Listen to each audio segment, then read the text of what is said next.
Üdvözöljük utasainkat! Az első megálló Mauvais-onde.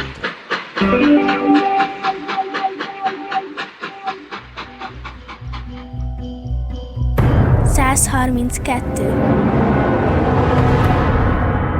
132. 132. Vous appelez comment? Émilie Muller. C'est votre nom? Oui.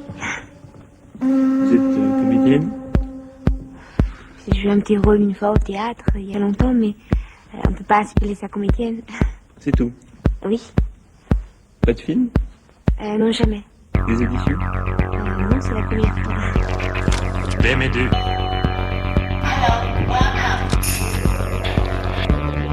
Pas d'école? Pas de cours d'informatique? Non, je suis désolée. Les baies vitrées, tournois, autour du hall d'entrée, une parade, deux pullovers, défile à contresens, sur un modèle aléatoire.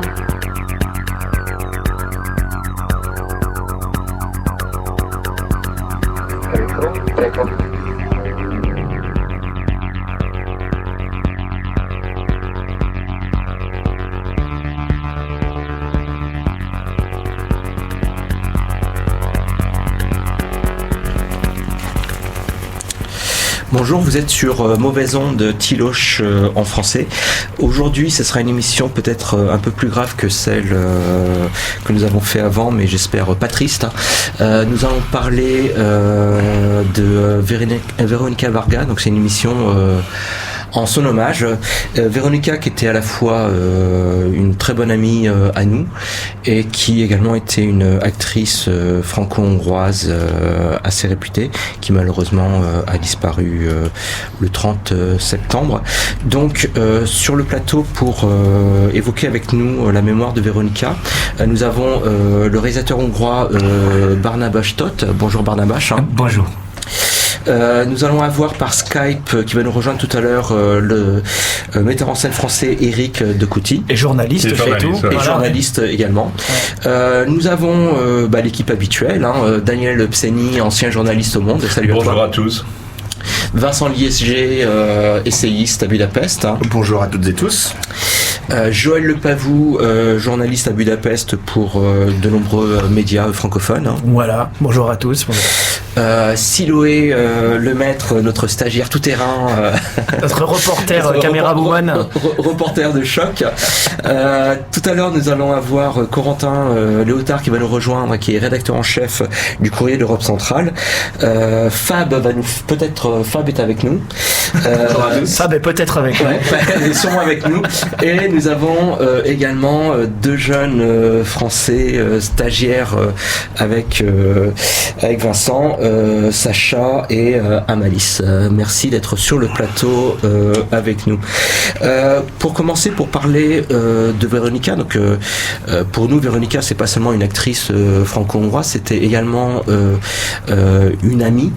Est-ce que vous pourriez évoquer comment on la connaît et quelle était sa participation à l'émission, parce qu'elle était souvent parmi nous?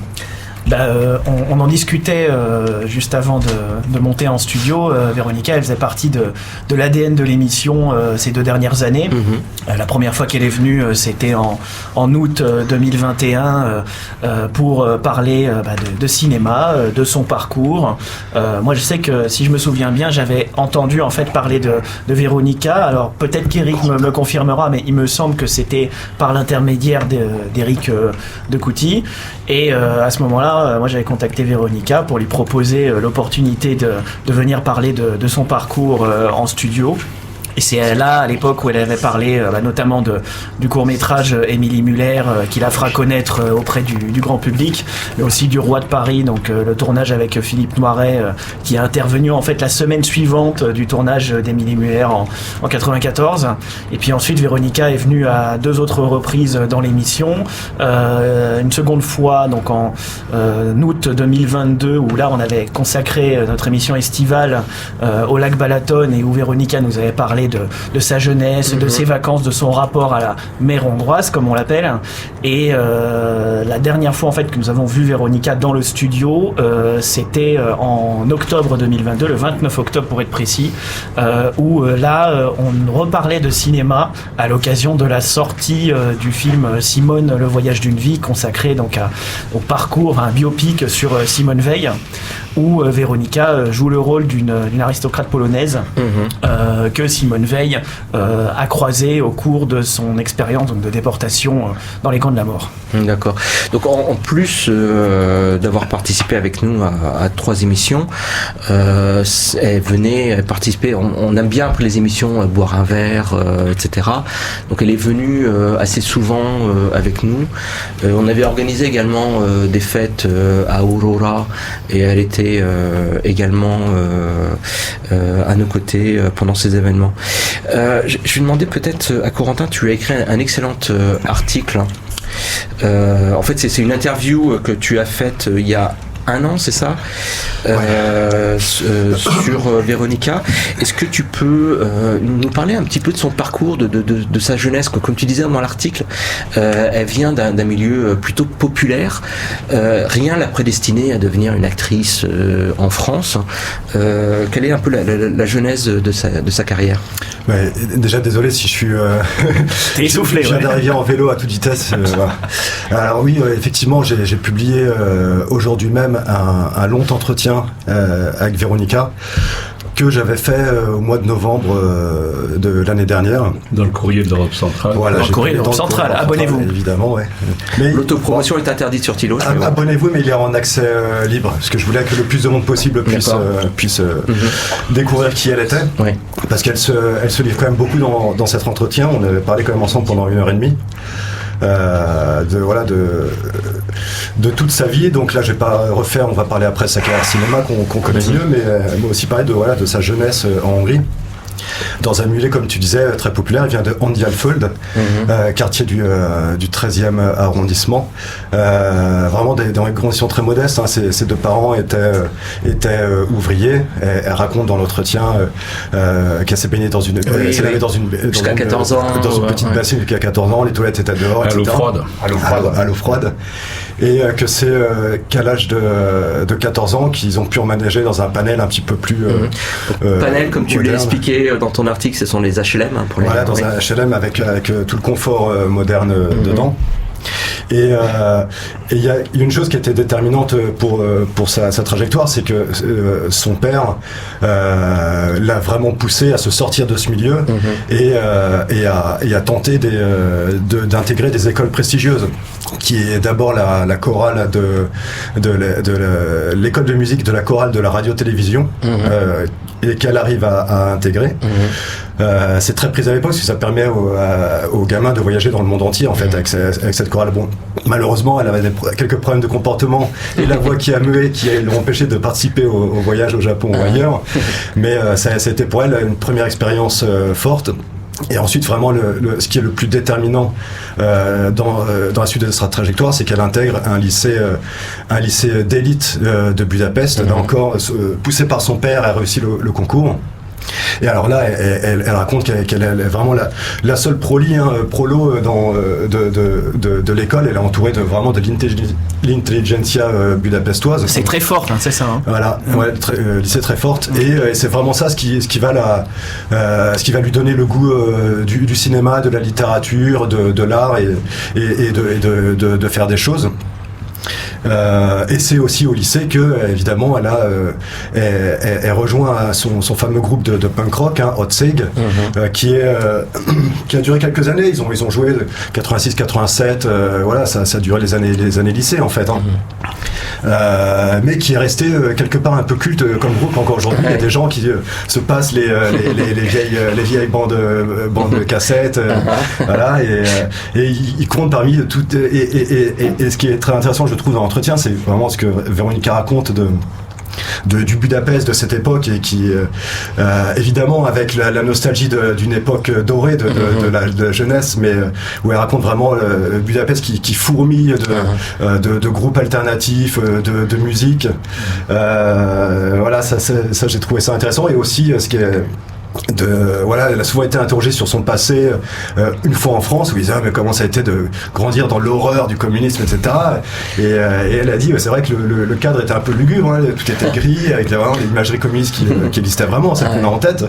Mais je trouve que la phrase est super, mais c'est à nous de mettre des couleurs dans nos vies. Ça c'est meilleure phrase de l'entretien. Ouais. Donc donc elle regarde un super souvenir de sa jeunesse. Ouais. Daniel, tu voulais ajouter quelque chose, hein? Oui, enfin, d'abord, il faut vraiment lire l'entretien que Corentin a fait, et il est vraiment très fort, pour dire aussi que on est triste, hein, parce que, voilà, de savoir qu'elle était dans le studio il y a quelques mois, quelques semaines, qu'on avait parlé, elle était pleine de vie, intelligente, plein de projets, on va en parler, et simplement, c'est que, bon, la mort est cruelle et injuste, et encore plus cruelle, particulièrement injuste, à l'âge où elle est partie. Et c'est vrai que c'est un peu, c'est assez émouvant. Oui. Et ce que je voulais dire, c'était simplement là sur l'entretien qu'a eu Corentin avec Véronica, c'est que effectivement ça donne la dimension de ces années 70, 80, de une jeunesse hongroise. C'est-à-dire que nous, en tant que de l'autre côté du rideau de fer, comme on disait à l'époque, on avait une vision complètement dure de ce qui se passait ici, enfin négative, au-delà de la Hongrie. Mais justement, elle met juste l'ascenseur social, comme on dit en France, enfin ou en Europe, qui lui a permis de progresser et d'avoir ce talent, parce qu'elle dit qu'elle parle dans l'entretien, elle parle de chance, qu'elle a eu un succès de chance, comme ça, une succession de chance, et en fait c'est parce qu'elle avait du talent. Si elle tourne avec Philippe Noiret, si elle tourne son premier court-métrage qui a du succès, le groupe de rock, enfin toute cette aventure qui était formidable et qui était difficile ici, il faut quand même se rappeler aussi, hein, c'était gris, lugubre et autres, mais quand même, justement, il y avait cette vie. Et je pense que Véronica l'a vécu, la retransmet, et cet entretien, il serait passé il y a même un an, peut-être qu'il serait passé un petit peu inaperçu.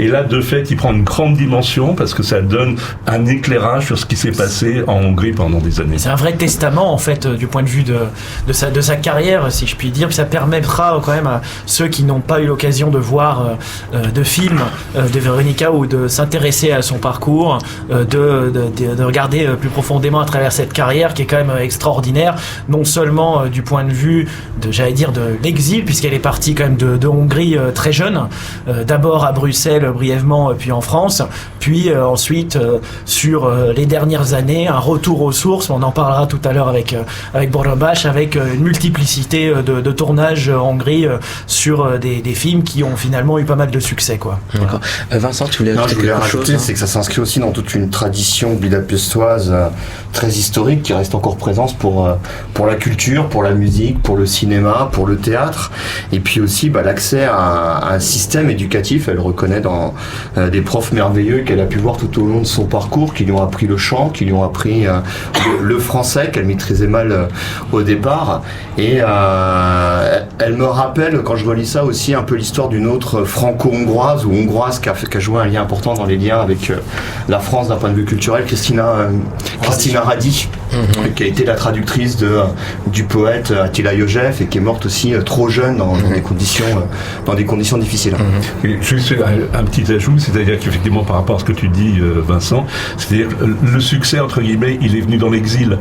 Et bon, il y a eu beaucoup d'artistes ou de créateurs on pense à la photo, à Capa et à d'autres écrivains qui ont dû partir de la Hongrie pour revenir après et montrer leur talent. Et effectivement, le fait qu'ils ne soient pas reconnus en Hongrie, ça posait un problème, mais le talent a explosé ailleurs, et c'est l'essentiel. Et Christina Radi, si je ne dis pas de bêtises, mais j'inviterai les collègues qui faisaient nos précurseurs, prédécesseurs de cette émission radio, mais qui étaient venus il y a très longtemps aussi sur Tiloche en langue française avec François Joly et toutes les équipes, quoi. Que l'on salue et qu'on bien connu aussi Véronica. Mais je crois que ce serait le moment, parce qu'il me semble que Fabien, tu as un extrait où Véronica parle d'Émilie Muller, si ma mémoire est bonne. Alors oui, j'ai deux extraits. Un extrait où elle s'introduit. En fait, elle explique un petit peu comment elle arrive en Belgique puis en France. Et effectivement un extrait sur Émilie Muller. Je pense que ce serait le moment de l'écouter, à mon avis. D'accord.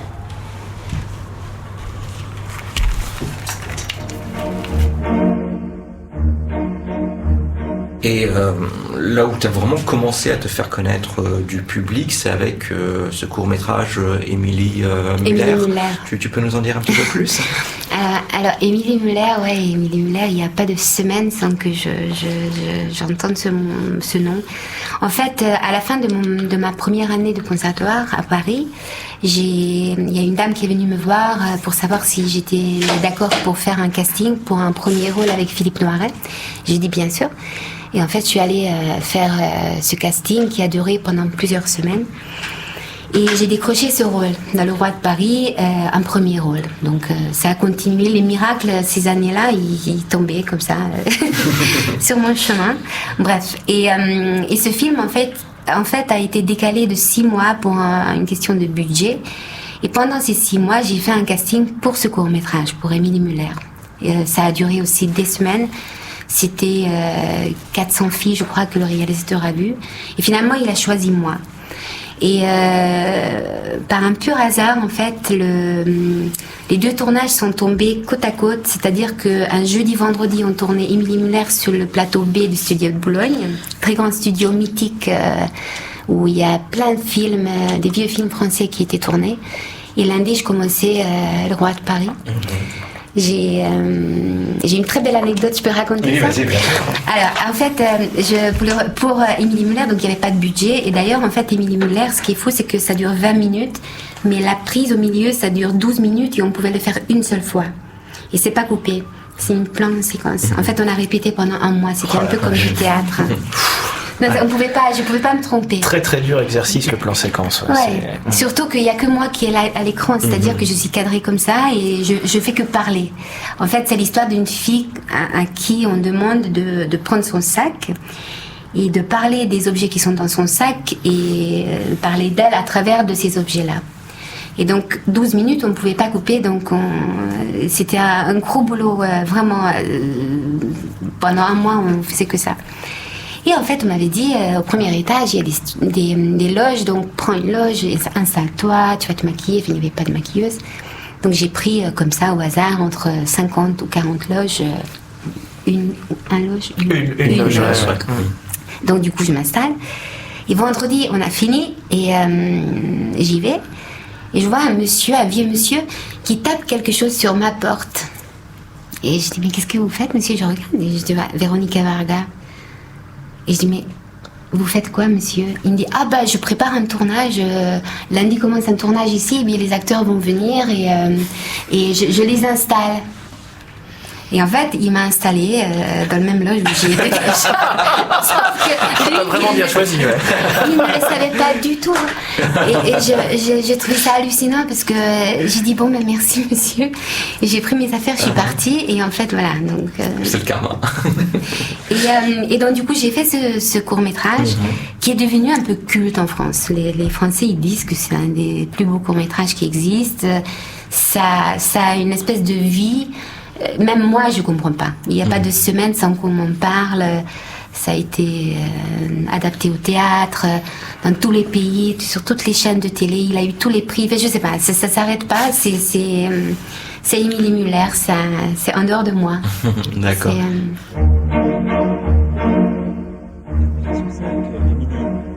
Tu l'arrêteras tout de suite. Non, mais ce sac-là, mais c'est pas oui, le sien. Oui. Attends, Olivier, on vient de tourner avec. C'est pas le sien, je suis sûr, elle avait pas de sac. Mais c'est le sac de qui alors? Alice? Oui? Alice, dis-moi, c'est à qui ce sac? C'est le mien? Pourquoi? Mais si, c'est le mien.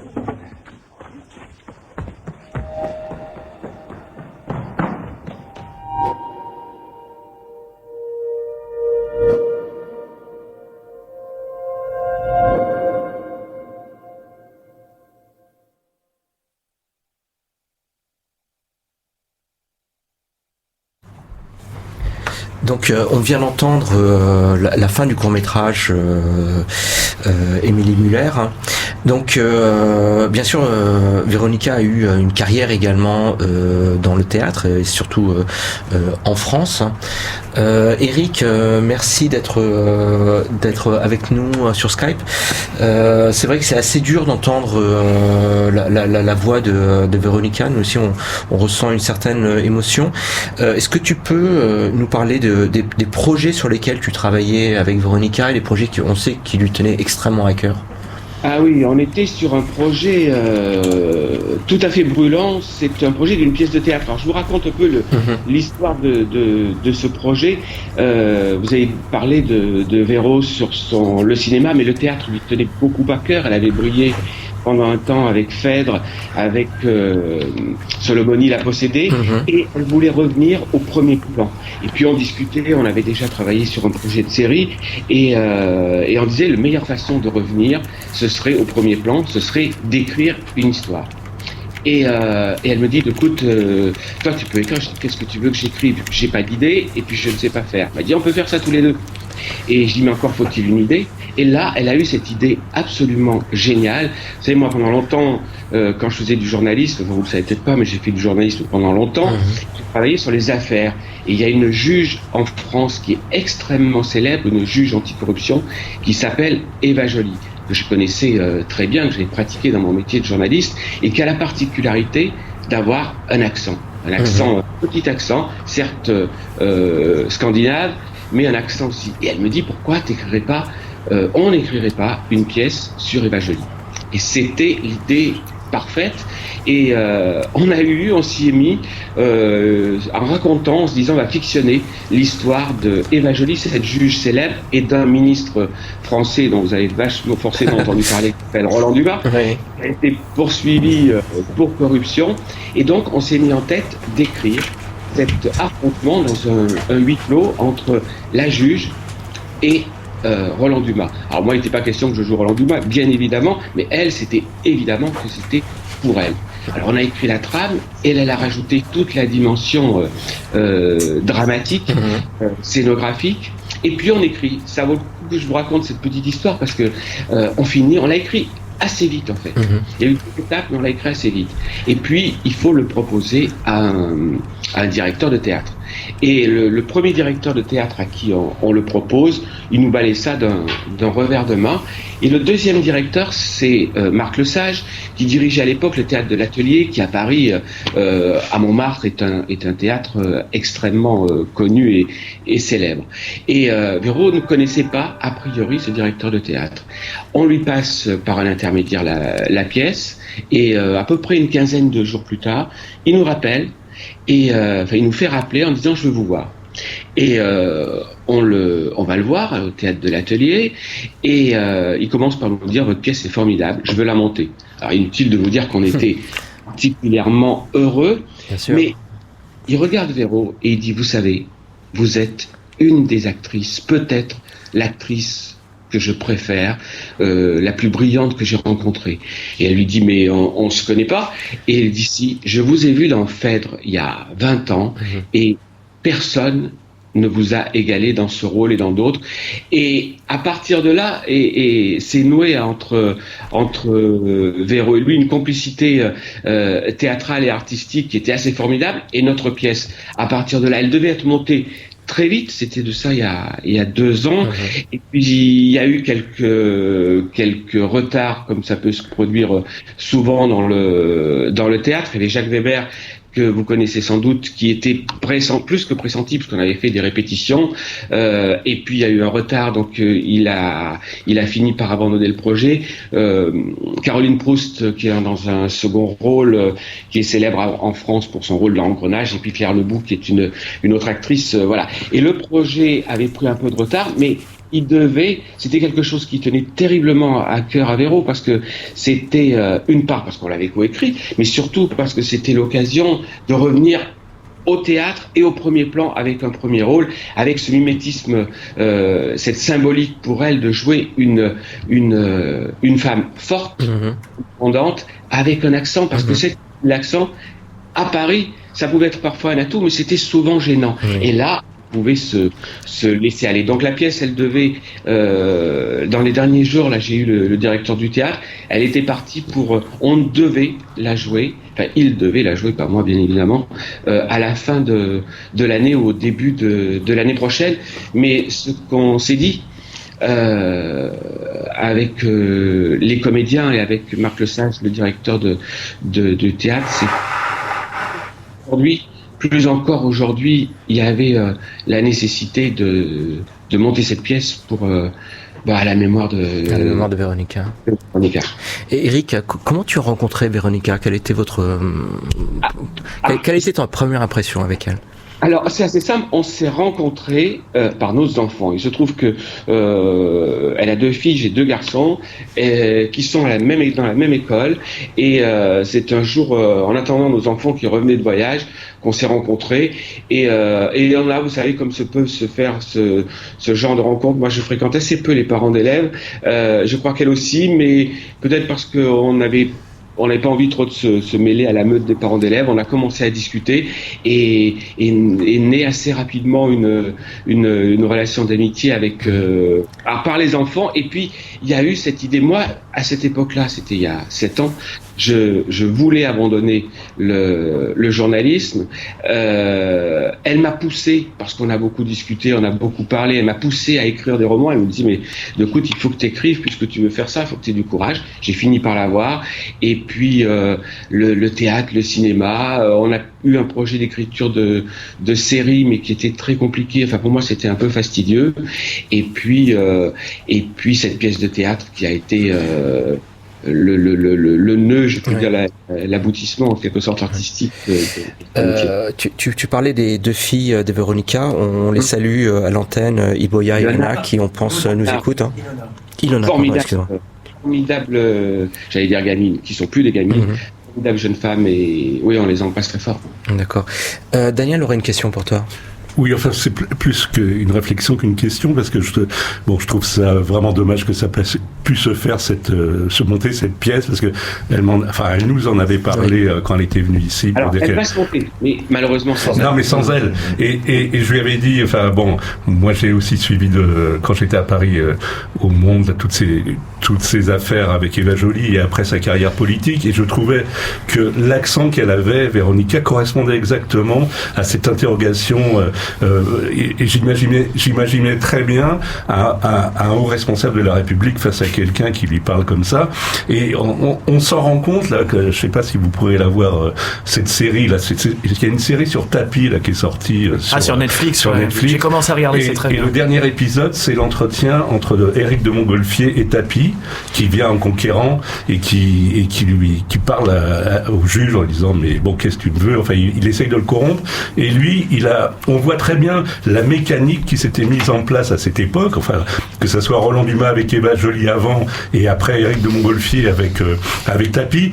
Il y a un aspect politique qui est très intéressant et qui donne un éclairage de la France qui est très important. Et tout le racisme qu'il y a eu contre Eva Joly après, pour son accent, parce qu'elle s'était présentée comme candidate à la présidentielle, et comment ça une étrangère pouvait postuler pour un poste président de la République. Donc cet éclairage, et c'était une très bonne idée, enfin malheureusement on la verra sans Véronica peut-être, mais je trouvais que Véronica, avec cet accent qu'on a entendu tout à l'heure, correspondait exactement à ce que ça pouvait donner, ce face-à-face entre Roland Dumas et Eva Joly, et c'est vraiment dommage.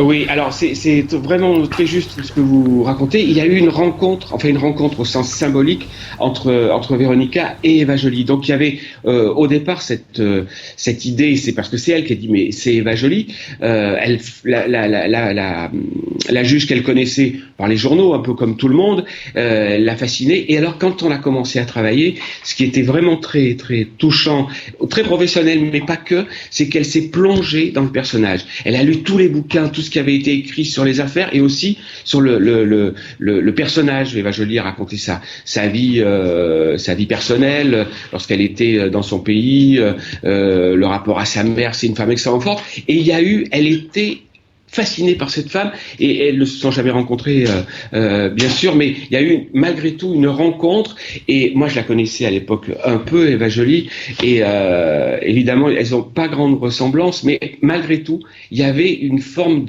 s'il y avait une ressemblance en fait, c'était 2 femmes singulières, extrêmement fortes, et d'ailleurs je pourrais vous parler pendant des heures, mais je vais faire court. Quand on a fait la première répétition répétition, ce qu'on appelle dans le théâtre une lecture. Elle avait pris une perruque blonde, et Eva Joly, elle avait toujours des lunettes rouges, ou en tous les cas avec des couleurs fortes, et c'était assez étonnant parce qu'avec la perruque rouge et les lunettes, elle se ressemblait. Elle aurait été une Eva Joly absolument sublime. Eric,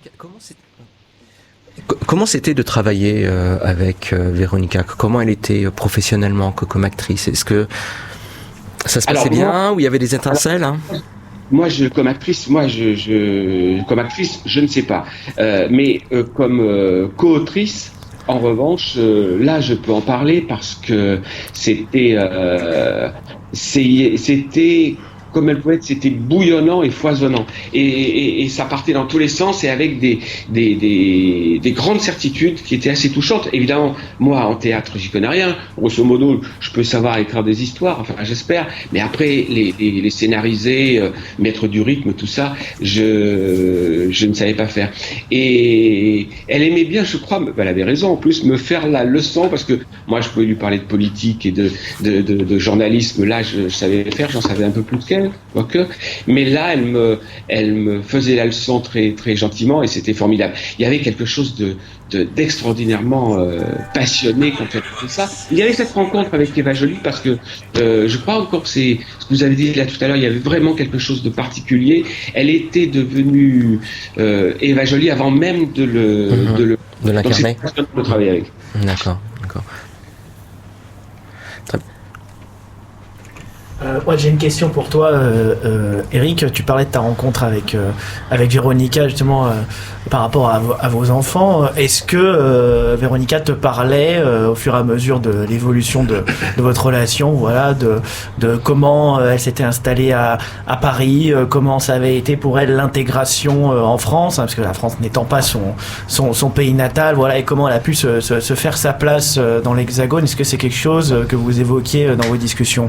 Oui, bien sûr. Mais tu voyais elle m'a raconté ça, mais je trouve que donc moi je la connais depuis 7 ans, mais donc elle parlait beaucoup de ça, elle racontait, et vous l'avez assez bien résumé, d'ailleurs je trouve même très bien résumé dans le début de l'émission, mais ce que moi je trouvais dans ces dernières années, c'est difficile de parler de dernières années, mais c'était le bonheur immense qu'elle avait à rejouer en Hongrie.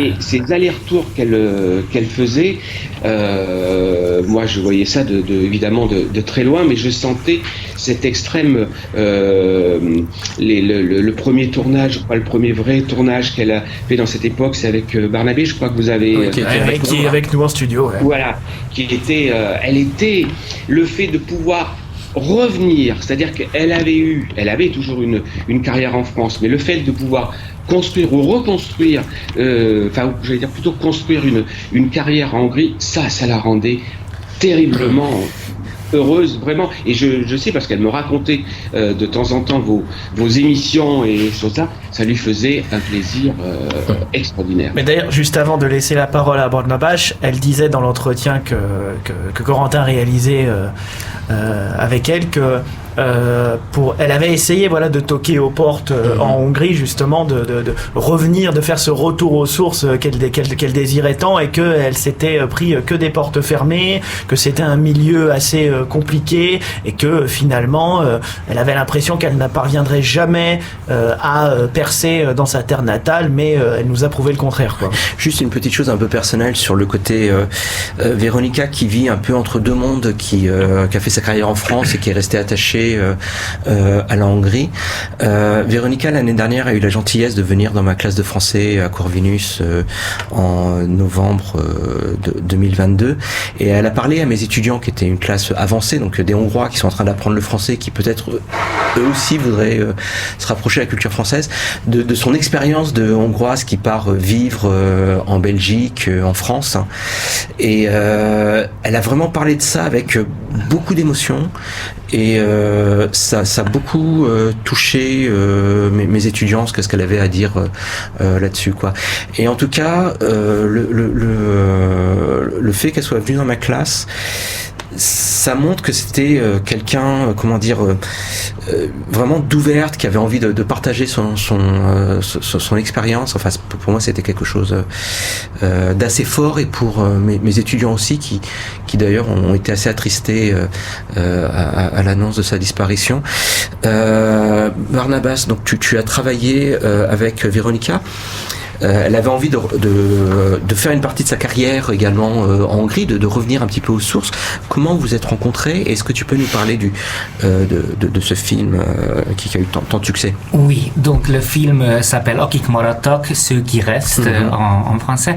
Et on s'est vu, c'est très classique sur le casting. C'est la productrice Monika Mech qui a conseillé Véronica pour la voir. Et la première chose qui m'a frappé, vous, Eric, et vous avez évoqué son léger accent en français. Et elle avait acquis un joli petit accent hongrois. C'est vrai, oui. Et donc je me suis dit que ça donnait un côté exotique. On ne pouvait pas dire d'où elle venait, mais elle était bizarre. Et la caractère correspondait à ça parce que c'était la seule caractère méchante dans le film. C'est un film qui parle beaucoup d'amour et de relations très personnelles et de tendresse. C'était une prof, non? C'est ça, hein? Oui, une prof pendant la Seconde Guerre mondiale, c'est ça? Après la Seconde Guerre mondiale. C'était le communisme, en pleine dictature. Et donc elle jouait une professeure, oui, communiste, et donc elle représentait la plus grande menace à cette relation entre cet homme de Moyen Âge et cette adolescente. Donc c'est un rôle que les actrices aiment bien. On aime beaucoup jouer les méchants, donc elle était super avec son rouge forte sur la bouche, sur les lèvres. Donc c'est comme ça que je l'ai rencontrée, et on s'est revu beaucoup de fois après en privé, mais malheureusement je n'ai pas eu l'occasion de travailler avec elle. Mais c'est vrai qu'après une longue absence, c'était, je crois, que son premier rôle dans le cinéma hongrois, dans Akik maradtak, mais après elle travaillait avec Linda Dombrowski et dans Une Picnic, donc c'est vrai que sa carrière ici elle s'est relancée. Qu'est-ce que ça signifiait pour elle, le fait de revenir en Hongrie, pas recommencer sa carrière, parce qu'elle n'avait pas eu de carrière en Hongrie, mais de revenir aux sources et de devenir actrice en Hongrie? Qu'est-ce que c'était pour elle?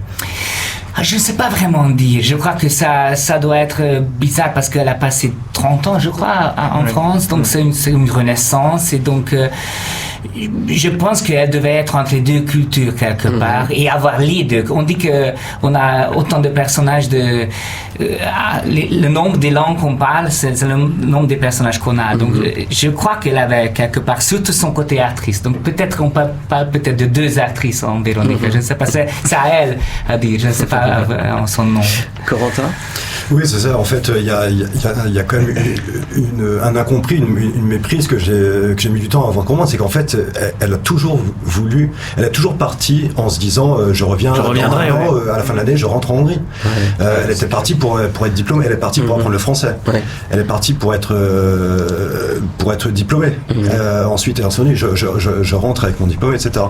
Et à chaque fois, lui sont tombés dessus des projets parce que, comme elle dit, elle avait beaucoup de chance, mais comme a dit Daniel, elle avait surtout beaucoup de talent, et qui font que, une chose en amenant une autre, elle est jamais rentrée. Elle a fait 30 ans de carrière en France, mais elle a toujours essayé de revenir en Hongrie, avec cette culpabilité qu'elle avait en elle d'être partie, d'avoir laissé tomber son pays auquel elle était très attachée. Elle me disait qu'elle allait dans les petits villages enregistrer les dialectes des gens, etc. Un peu comme un Béla Bartok en Transylvanie. Oui, les musiques, les musiques populaires. Elle était très attachée à toute la vie folklorique et populaire du pays.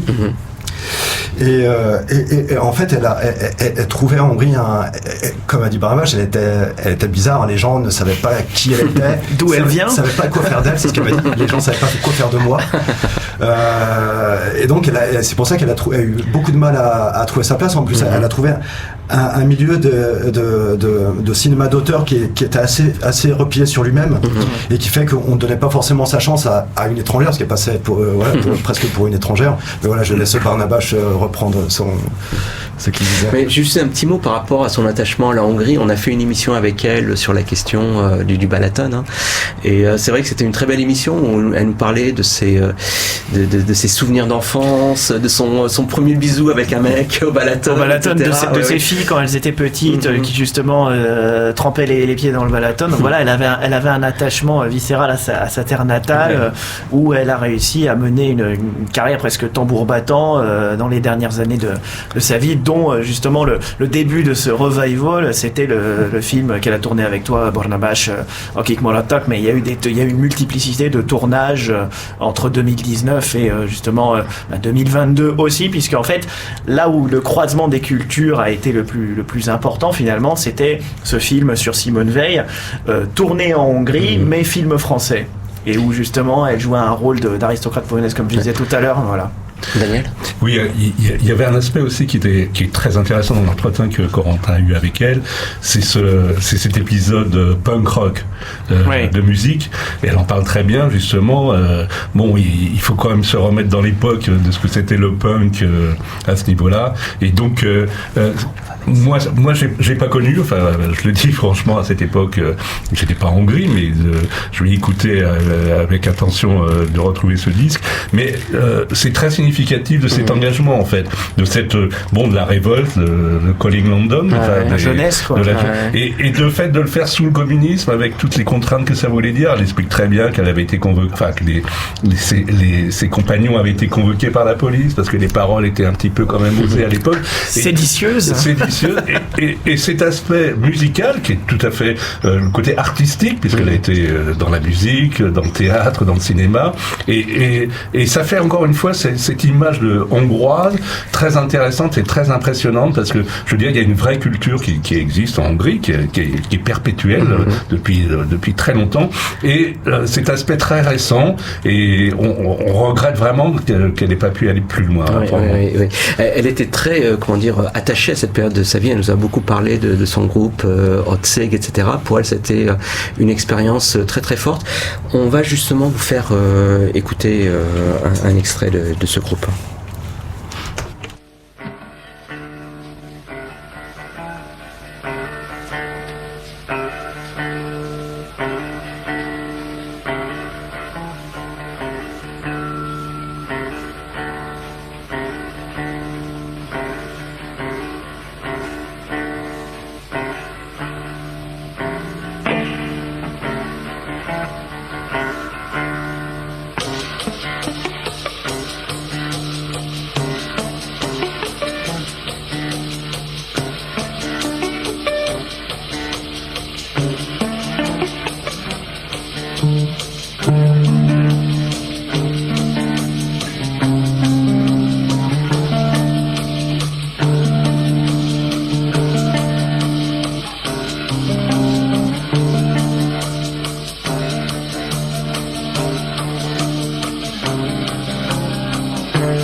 koncerternek mocskos büfé. Táncolok, izzad a tenyerem, a testem ég. Azt hiszitek, hogy ez egy jól menő bolt. Ezek a fiúk csak játsszák a rock'n'roll.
feu.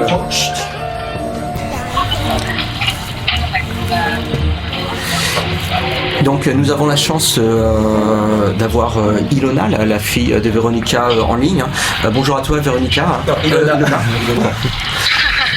Bonjour. Bonjour. Donc tu nous appelles de Paris. T'as suivi l'émission, hein? Ouais. Ouais, c'est ça. Je suis à Paris là. Je suis dehors. Ouais. Et voilà, donc je vous ai tout écouté. J'aimais beaucoup la conversation parce que ça se voit que vous étiez tous proches d'elle. Ça m'a fait plaisir d'entendre des gens parler de sa vie comme ça parce que ça se voit que vous la connaissez bien. Et non, il y avait des choses. Vous me racontiez ça et puis c'est assez amusant à entendre parce que c'est vrai que moi c'est ma maman donc avec qui j'ai grandi. Et donc par exemple quand vous parliez de son attachement à la Hongrie, c'est vrai que du coup avec ma sœur on est moitié hongroise, on a passé toutes nos vacances possibles et imaginaires françaises en Hongrie. Donc on a vu nos grands-parents, on a grandi à la ferme avec eux. Et non, ce que je voulais dire c'est que je rebondis un peu sur tout ce que vous aviez dit, que c'est vrai que ma mère était extrêmement passionnée et en fait je disais qu'elle avait beaucoup de chance et ça m'a touchée parce que c'est vrai que ma mère disait toujours ça et en fait quand elle racontait après ses débuts en Hongrie, donc quand elle a quitté la Hongrie, elle avait 21 ans. Elle avait fait 3 ans où elle essayait de rentrer dans des écoles de théâtre en Hongrie, mais elle avait été refusée à chaque fois. Et ça, je sais pas si vous connaissez cette histoire, elle allait dans le Grand Conservatoire de Budapest et elle faisait des auditions et à chaque fois ça se passait extrêmement mal. Enfin, c'était des auditions, elle me racontait très humiliantes pour elle. Et c'est après ça qu'elle a décidé qu'elle voulait être prof de français. Ouais. Elle adorait le français et elle s'est dit qu'elle allait partir en Belgique pour faire 1 an de au pair, apprendre la langue et après revenir et poser le diplôme de professeur de français en Hongrie. Et en fait, c'est quand elle était en Belgique qu'elle avait rencontré des personnes qui lui avaient dit d'essayer le conservatoire parce qu'elle avait un très bon niveau de français. Et après du conservatoire de Belgique où elle était allée, il y a un de ses professeurs qui lui a dit il faut tenter le conservatoire de Paris. Et du coup c'est là qu'elle est partie. Mais c'est vrai qu'en fait toute sa vie, et quand elle était partie en Belgique la première fois, c'était juste pour faire 1 an de français et puis de revenir à Budapest et après poser un diplôme qui allait faire d'elle une prof de français. Et vu qu'en plus c'était juste avant la chute du mur de Berlin, à l'époque on quittait la Hongrie, c'est quelque chose qu'elle me racontait beaucoup. Elle disait qu'on partait, si on n'avait pas un plan précis de 1 an, 2 ans et tout ça, il y avait des chances qu'on revienne jamais. Ouais. Et donc il y avait ce côté où elle partait et en fait à chaque fois qu'elle faisait une année de plus c'était comme un sacrifice où elle se disait je vais pas rentrer, je vais pas pouvoir rentrer, je vais pas pouvoir revoir ma famille, toute ma vie est en Hongrie. Et c'est au moment où après elle a rencontré mon père, donc juste après avoir fini le conservatoire, où elle a eu un succès énorme, enfin le conservatoire elle avait donné un théâtre donc elle pouvait jouer avec sa troupe. Qu'elle a décidé de rentrer à Paris, à Budapest avec mon père, de présenter sa vie et après de s'installer à Budapest. Et c'est vrai que du coup c'est quelqu'un qui, elle dit qu'elle a de la chance, mais après elle s'est beaucoup battue aussi pour ce qu'elle a eu. Bien sûr. Et elle a une modestie qui est assez belle, qui fait que elle raconte ça alors que voilà en fait je trouve qu'il y a un parcours de combattant derrière qui est très fort. Et comment c'était pour toi dans ta jeunesse, quand avec ta mère vous reveniez en Hongrie, etc. C'était plutôt quelque chose d'agréable ou c'était un peu la corvée? C'était comment? Alors pour nous c'était très agréable. Donc, elle avait un appartement à Budapest qu'elle avait fait en achat impulsif complet. Et donc on avait cet appartement qui était en plein centre, qui était magnifique.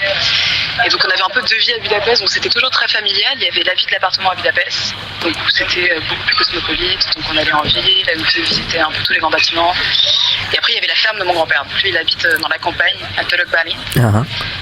Et non, c'était très familier, c'était très beau. Et puis c'est ça en fait, c'est inconsciemment. C'est vrai que pour nous ça n'a jamais été dit, mais il y a cet amour du pays qui nous a été transmis. Moi j'habite à Budapest maintenant, là ça fait j'entame ma 2e année à Budapest. Et en fait c'est ça, c'était pas quelque chose qui était ouvertement dit, qu'elle adorait son pays et tout, mais il y avait quelque chose derrière où ça se sentait, c'était une sensibilité qu'elle avait à ça. Il y avait ça, et après il y avait aussi la conscience de, même des politiques et tout, ça il faut le dire, parce qu'elle détestait les politiques de la Hongrie. Absolument, vraiment, jusqu'au bout. Et ça la rendait assez triste, quoi. Oui. C'est vrai que, par exemple, bon, j'en parle, mais elle avait un autre projet qu'elle voulait écrire. C'était un livre qui s'appelle Comment Orban a ruiné mes relations avec mon père. Et c'était un projet énorme pour elle. Elle en parlait tout le temps. Elle me disait, bon, je vais l'écrire, j'espère que ça va pas tout faire péter. Ça y est, on a perdu la fréquence, Ilona. On passe sous un tunnel. Non, mais ça a toujours été super. Non, et puis elle adorait, la nourriture hongroise, elle s'est mise à la cuisiner très tard, mais elle adorait ça, elle adorait cuisiner des plats chauds, elle adorait la Hongrie, quoi, jusqu'au bout, tout l'aspect, tout dans la culture hongroise. Ouais. Et comment c'était pour vous, toi et ta sœur, qu'elle ait de nouveau envie de faire, disons, presque une deuxième carrière en Hongrie, à Budapest? Ça vous paraissait plutôt une bonne idée, ou comment vous avez pris ça? Alors pour moi, elle a commencé ça quand j'avais déjà quitté la maison, parce que j'avais fini le lycée.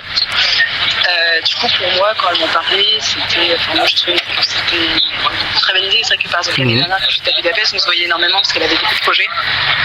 Donc elle rejoignait des personnes et je trouvais ça bien parce qu'en plus, c'est une forme de reprise de contrôle aussi. Du fait qu'elle avait, je crois qu'elle a toujours eu ce côté où Budapest, pour elle, ça avait été déjà cette ville où j'avais dit pendant 3 ans, elle n'a pas pu intégrer une grande école. Et après, elle avait du mal à commencer à faire des projets là-bas. Et c'est vrai que c'est après, quand elle est retournée, après avoir eu sa carrière, qu'il y avait ça, il y avait ce côté où elle était extrêmement contente d'y retourner. Et je crois que ça lui faisait du bien de rentrer plus dans ce côté plus culturel qu'elle avait. Revenir un peu aux sources, quoi.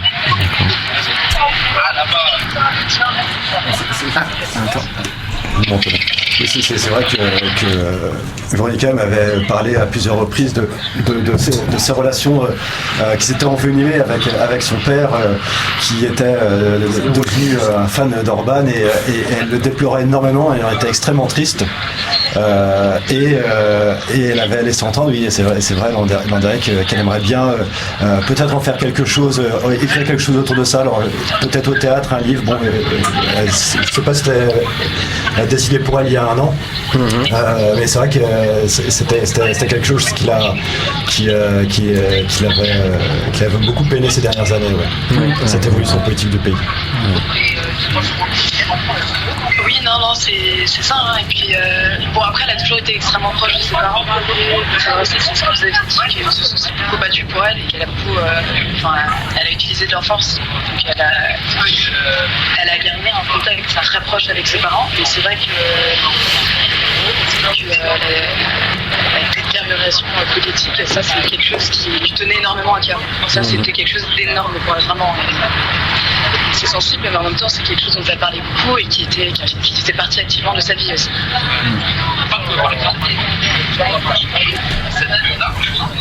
Moi, j'ai une question pour toi, Ilona. Déjà, merci beaucoup d'intervenir dans notre émission.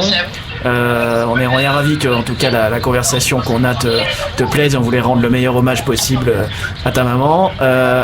Moi, je voulais savoir, tu disais justement qu'elle vous a transmis, je sais pas, l'amour du pays, je sais pas, l'apprentissage de la langue, je suppose. Qu'est-ce qui, toi, t'a poussé à vouloir t'installer à Budapest? Est-ce que c'est ce genre d'amour du pays que Véronica a transmis, enfin à toi et à ta sœur? Qu'est-ce qui t'a motivé à t'installer en Hongrie? Moi, c'est vrai que du coup, avec tout ce que ma mère nous a poussé à faire toutes les vacances, on a passé tous les Noëls presque à Budapest.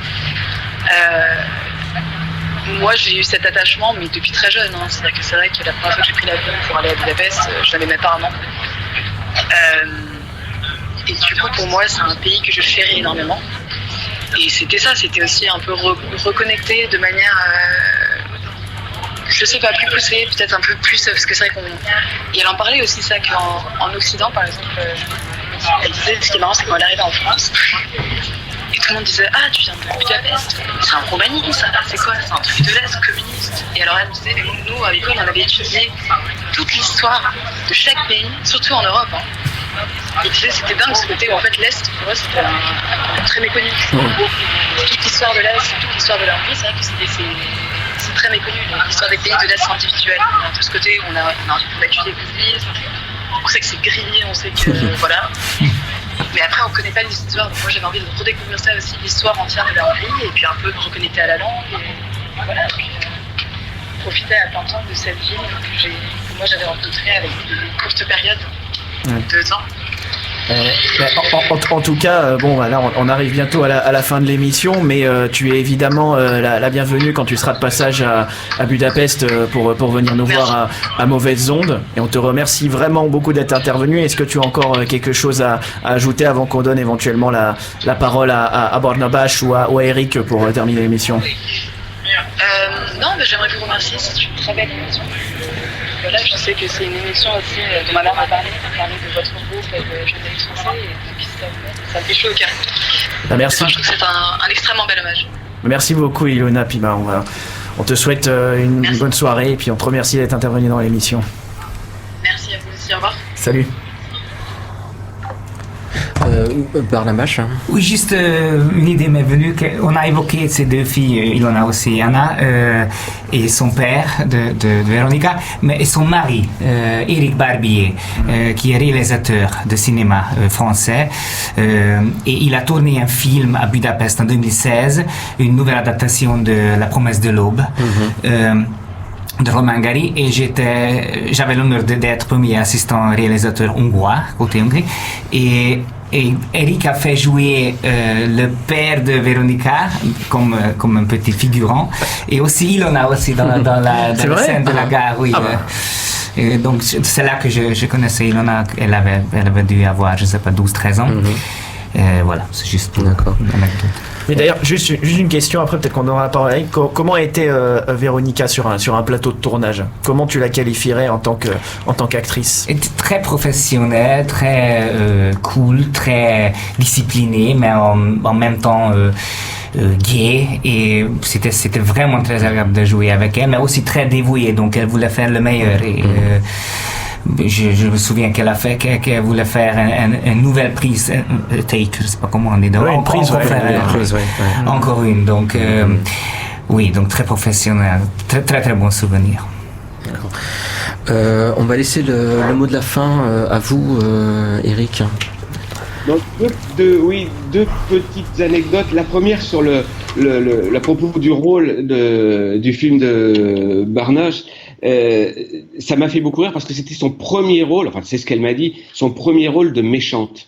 Et elle était très inquiète parce qu'elle était sous les rôles qu'on lui confiait essentiellement, c'est des rôles un peu dans les Émilie Muller ou dans Le Roi de Paris, la petite mignonne toute douce. Et là, elle avait un rôle de méchante et elle était très heureuse. En même temps, elle était assez terrifiée avant de jouer elle me disait mais je joue une rôle de méchante. C'était un peu comme un contre-emploi. Donc ça, c'est pour l'anecdote moi qui m'a amusé. Et puis un autre moment que peut-être vous l'avez évoqué au début, j'ai peut-être pas entendu. Un autre moment très émouvant qui a compté beaucoup professionnellement pour elle, c'était, je crois, il y a 2 ans ou 3 ans, lorsque son premier grand rôle, vous en avez parlé, du Roi de Paris avec Noiret, pour la première fois, le film a été présenté à Budapest et il y a eu, sous l'égide de l'ambassadeur de France en Hongrie, il y a eu une cérémonie et le film était sous-titré, il a été présenté au public hongrois pour la première fois et elle était très très très émue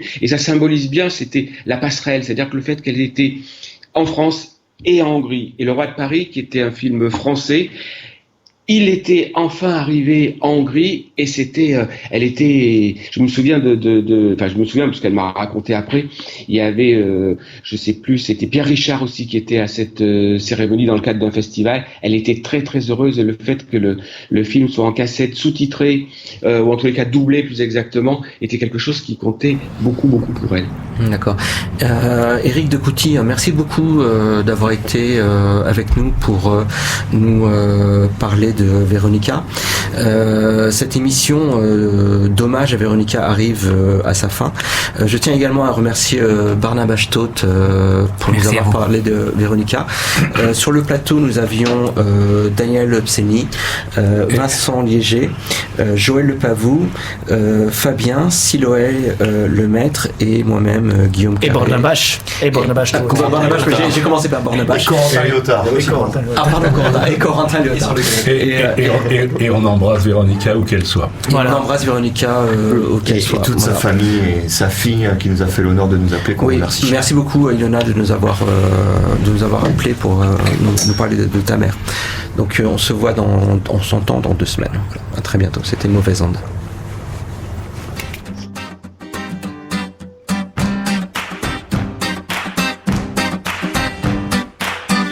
és huncut görbe állunk, formás kezünk, fürge lábunk, szép egyenes, fehér hátunk, meg a szemünk, meg a szánk. Táncos, hajdos lángot rakunk, sütünk, főzünk, s hogy az arcunk tüzesedik, a kalácsnak kényesedik, fényesedik szonatja.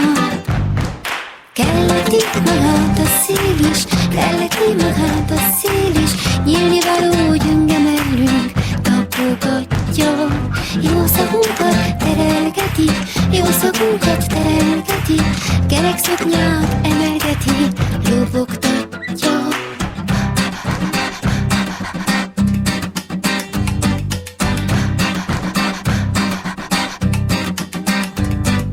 Takarítunk, törölgetünk, a hajunkat konyba kötjük, lépegetünk, úgy ringatjuk, mint a kakas toriján. Hősderekünk hintázása, karunk, farunk hullámzása, mint harmatos, magas fülben 10-20 kövér víggyerek, sivalkodva messze. A következő megálló egyenes labirintus.